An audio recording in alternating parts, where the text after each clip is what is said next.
बिस्मिल्लाहिर्रहमानिर्रहीम। लाखों करोड़ों दुरूदो सलाम मोहम्मद मुस्तफ़ा सल्लल्लाहु अलैहि वसल्लम और आले मोहम्मद पर। मैं हूं उमर दराज गोंदल। इमरान खान ने तोशा खाना की जो समात थी उसके बाद जो पैगाम जारी किया जिसमें आर्मी चीफ का नाम मुतअद्दिद बार इस्तेमाल किया गया, और उसके फौरन बाद आपने ये देखा कि पाकिस्तान तहरीक इंसाफ ने कायमा कमेटियों से इस्तीफे दिए। अगले दिन समात नहीं हुई, मुलाकातें इमरान खान से नहीं होने दी जा रही।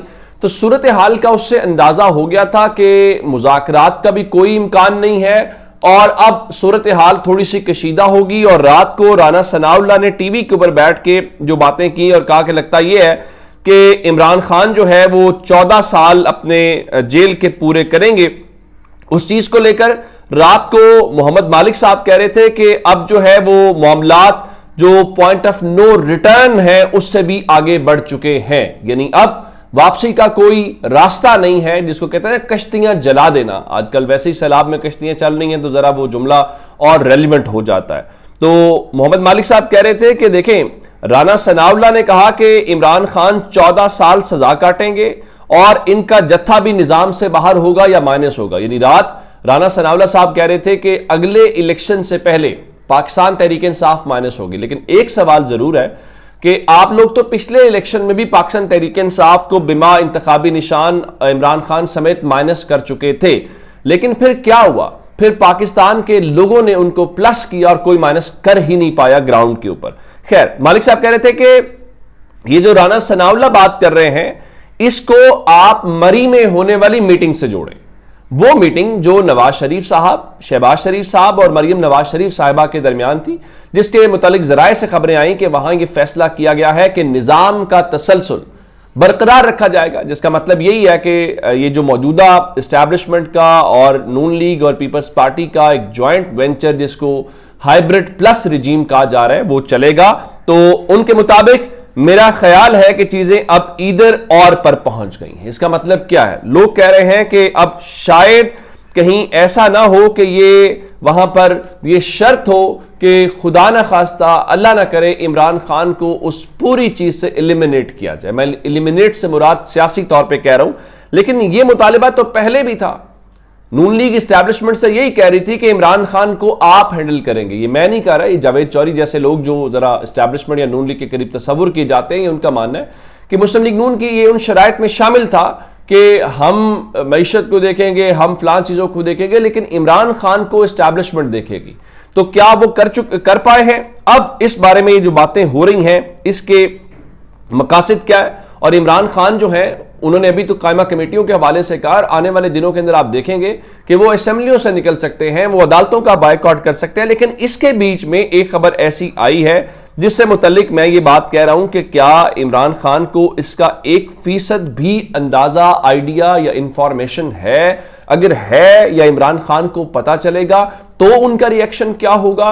वो अपनी पार्टी को कैसे इसकी अकाउंटेबिलिटी करेंगे और उनका रद्देमल क्या आएगा? वो बोलेंगे कैसे? मैं ये बात क्या कह रहा हूं? एक्सप्रेस न्यूज ने खबर दी है और उनके रिपोर्टर हैं उसामा इकबाल, और उनकी खबर यह है कि पाकिस्तान तहरीक इंसाफ की जो पार्लिमानी पार्टी है उसने अपने तौर पर, यह इमरान खान का फैसला नहीं है, यह पीटीआई का फैसला नहीं है, लेकिन पीटीआई की पार्लिमानी पार्टी यानी जो एमएनएज हैं, जो इलेक्टेड लोग हैं, उन्होंने अपने तौर पे हुकूमत से मुज़ाकरात शुरू करने का फैसला किया है। ये उसामा साहब की खबर है। लेकिन क्या वो अपने तौर पे हुकूमत से मुज़ाकरात कर सकते हैं? पहला सवाल। दूसरा सवाल कि क्या हुकूमत के पास ये अथॉरिटी, ये इख्तियार है कि अगर उनसे मुज़ाकरात किए जाएं तो वो कुछ इमरान खान के लिए कर सकते हैं? अब ये मुज़ाकरात क्यों वो करना चाह रहे हैं या हो रहे हैं, उसकी वजह भी उन्होंने बताई है। उनका जी पीटीआई के अरकान ये समझते हैं कि हुकूमत से बात करके इमरान खान के लिए आसानियां पैदा की जा सकती हैं और रिहाई की राह हमवार की जा सकती है। तो ये उनके मुताबिक जो है वो इमरान खान की मंजूरी के बगैर ही पाकिस्तान तहरीक इंसाफ जो है वो हुकूमत से मुज़ाकरात की कोशिशें कर रही है।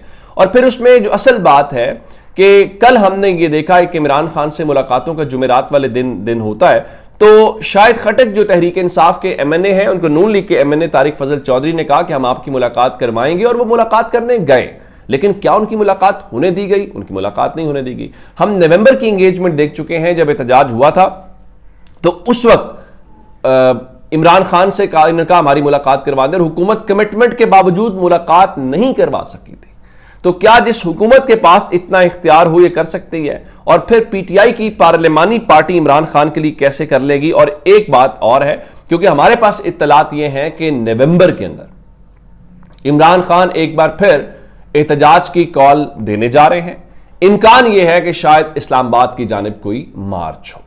اب اگر نومبر میں مارچ ہونا ہے تو عام طور پہ جب عمران خان کی کوئی اس حوالے سے کوشش نظر آتی ہے تو کچھ مارکیٹ میں خبریں آنا شروع ہو جاتی ہیں، مذاکرات کو لے کے، بیک ڈور رابطوں کو لے کے، ملاقاتوں کو لے کے۔ تو کیا یہ اس سلسلے کی کڑی ہے یا جینوئن ایفرٹ کر رہی ہے؟ اور اگر تحریک انصاف خود سے کر رہی ہے اور اگر یہ بھی ناکام ہو گئی تو پھر آپ کیا کریں گے؟ یہ ایک بہت ہی کروشل اور امپورٹنٹ سوال جو ہے وہ ہمارے سامنے آ گیا ہے۔ لیکن چلیں، اگر پاکستان تحریک انصاف کے جو موجودہ سیٹ اپ ہے وہ یہ سمجھتا ہے کہ وہ بھی کر سکتے ہیں اور حکومت کے پاس اتھارٹی ہے وہ بھی کر سکتے ہیں، تو چلیں یہ میدان اور یہ گھوڑا اس کو آزما لینا چاہیے، اس میں کوئی قباحت نہیں ہے۔ یہ بھی چند دنوں کے اندر معاملہ جو ہے وہ ہمارے سامنے آ جائے گا۔ اب جی سیلاب کو لے کر میں آپ کے سامنے رکھنا چاہتا ہوں معاملات۔ آپ جانتے ہیں کہ رات کو اچانک کوئی آدھی رات کو ایک صورتحال بنی، اور صورتحال یہ تھی کہ لاہور کے مختلف علاقوں میں پانی داخل ہوا، خاص کر جو چونگ کا علاقہ ہے، تو ابتدائی اطلاعات یہی تھیں کہ دیکھیں وہاں پہ ساری صورتحال ہوئی۔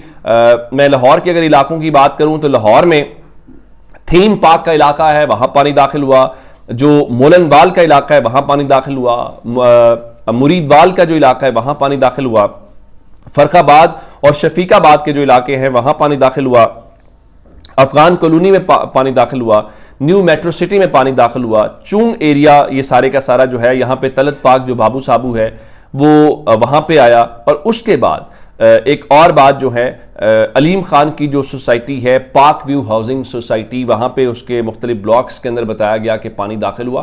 تو رات کو پاکستان کا میڈیا چونگ کی خبر چلا رہا تھا، مختلف نام نہیں لے رہا تھا، لیکن میں نے یہ جو آپ کے سامنے نام لیے ہیں یہ پنجاب کی وزیر اعلیٰ کے جو آفس سے بیان جاری ہوا ہے ان میں تمام علاقوں کے نام لیے گئے ہیں، اور بتایا گیا ہے کہ وہاں پہ لوگوں کا انخلا کیا گیا ہے، اور انہوں نے علیم خان صاحب کی جو سوسائٹی ہے پاک ویو ہاؤسنگ سوسائٹی، وزیر اعلیٰ کے آفس نے نام لے کر وہاں پہ بتایا ہے کہ پاک ویو ہاؤسنگ سوسائٹی کے 4 بلاکس میں پانی داخل، رہائشیوں کو بر وقت جو ہے وہ نکال لیا گیا ہے۔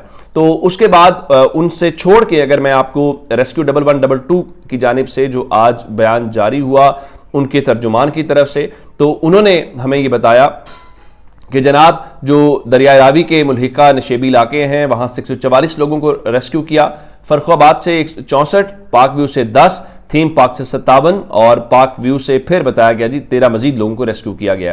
تو اس کا مطلب کیا ہوا؟ پاکستان کا میڈیا تو نام نہیں لے رہا، اور کل ہم نے یہ دیکھا کہ علیم خان صاحب اپنی ٹیم کے ساتھ، شعیب صدیقی اور باقی لوگوں کے ساتھ کھڑے تھے، اور ان کے ساتھ وہ کہہ رہے تھے کہ ہم نے بڑے بند بنائے ہیں، یہاں پہ کوئی نقل مکانی اس قسم کی نہیں ہوئی۔ لیکن آج وہاں پہ جو ویژولز تھے، رات کو لوگ جو ہیں وہ ویڈیوز بنا رہے تھے، ٹی وی تو نہیں چلا رہا لیکن سوشل میڈیا کے اوپر بہت شور ہے، اور علیم خان کی اور ان کی اس پاک ویو سوسائٹی کو ظاہر ہے کاروبار کی نظر سے بہت نقصان ہوا، ان کی ریپیوٹ فارغ ہو گئی۔ تو لوگوں نے رات سوال اٹھائے کہ کیا فائدہ ہوا کہ مہنگی جو سوسائٹی ہے اس میں ہم نے گھر لیا اور سب ہم کہاں جائیں، کیسے جائیں؟ تو اور جن لوگوں نے خاص کر یہ سوسائٹیاں بنوائی ہیں کیا ان سے سوال ہوگا کہ نہیں ہوگا؟ اور اس کو لے کر جو ہے وہ خاتون رو رو کر دعائیاں دے رہی تھی، علیم خان کو بد دعائیں دے رہی تھیں۔ آج مریم صاحبہ پھر پنجاب کے مختلف علاقوں میں جو سیلاب متاثرہ علاقے ہیں وہاں پہ وزٹ کریں گے، لیکن ایک سوال ضرور اٹھایا جا رہا ہے کہ جس طرح سے باقی خیبر پختونخوا کو لے کے یا کراچی کو لے کے ہوتا ہے، پنجاب کو لے کر میڈیا اس طرح سے کیوں نہیں دکھا رہا؟ اور میں ایک بات ضرور کہنا چاہتا ہوں اگر حکومتی حلقوں تک یہ بات پہنچے کہ جناب دیکھیے آپ جو شک کر رہے ہیں وہ راوی کو لے کے زیادہ کیمپین چل رہی ہے، لیکن جو پنجاب میں اصل تباہی مچا رہا ہے وہ چناب مچا رہا ہے، اور چناب کی طرف میڈیا کا، حکومت کا، کسی کا اس طرح سے کوئی دھیان، کوئی صورتحال نہیں ہے۔ تو خدا را اس طرف دیکھیں، یہ میڈیا ہائپ سے نکلے۔ اپنا بہت سارا خیال رکھیے گا۔ خدا حافظ۔